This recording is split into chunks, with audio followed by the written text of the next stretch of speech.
வணக்கம் நண்பர்களே. நாங்கள் இப்போ என்ன பண்ண போகிறோம் அப்படின்னாக்க, மத்தியானம் லஞ்சு சாப்பிட்லான்னு ஹோட்டலுக்கு போனோம். சரியான வெயில், உள்ளர உட்கார முடியல. கொஞ்சம் சின்ன ஹோட்டல் தான். அதனால் என்ன பண்ணோம் அப்படின்னாக்க, பார்சலை வாங்கிட்டு நம்ம நண்பரோட ஒரு தோப்பு ஒன்று இங்கே இருக்குது. ஸோ அந்த தோப்புக்கு தான் நம்ம வந்திருக்கோம். பாருங்கள் அந்த தோப்போட அழகை.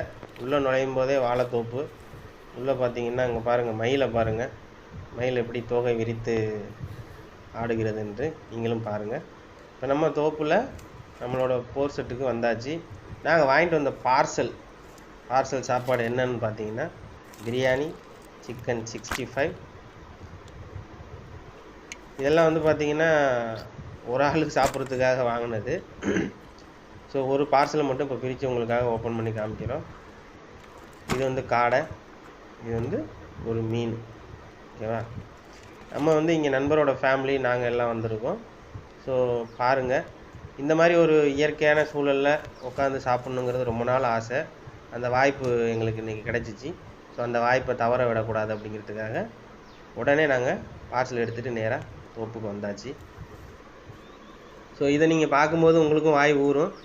ஸோ எங்கள் நண்பரோட குழந்த பாருங்கள், செல்லக்குட்டி நல்லா ருசித்து சாப்பிட்டுட்ருக்காரு. யாரும் கண்ணு வச்சிடாதீங்க. ஸோ நீங்களும் இந்த மாதிரி ஒரு அருமையான ஒரு இயற்கை சார்ந்த ஒரு சூழல் கிடச்சிச்சின்னா கண்டிப்பாக நீங்கள் அதை என்ஜாய் பண்ணுங்கள். ரொம்ப அருமையாக இருக்கும். ஸோ இந்த மாதிரியான ஒரு சூழலில் நீங்கள் சாப்பிட்ருக்கீங்க, நீங்களும் என்ஜாய் பண்ணியிருக்கீங்க அப்படின்னா நம்ம வீடியோவை ஒரு லைக் பண்ணிவிட்டு கமெண்ட் பண்ணுங்கள். இது உங்களுக்கு பிடிச்சிருக்கா, பிடிக்கலையா, இல்லை இதில் ஏதாவது குறை நிறைகள் ஏதாவது இருந்துச்சுன்னா கூட நீங்கள் தாராளமாக இந்த வீடியோவில் நீங்கள் பதிவு பண்ணலாம்.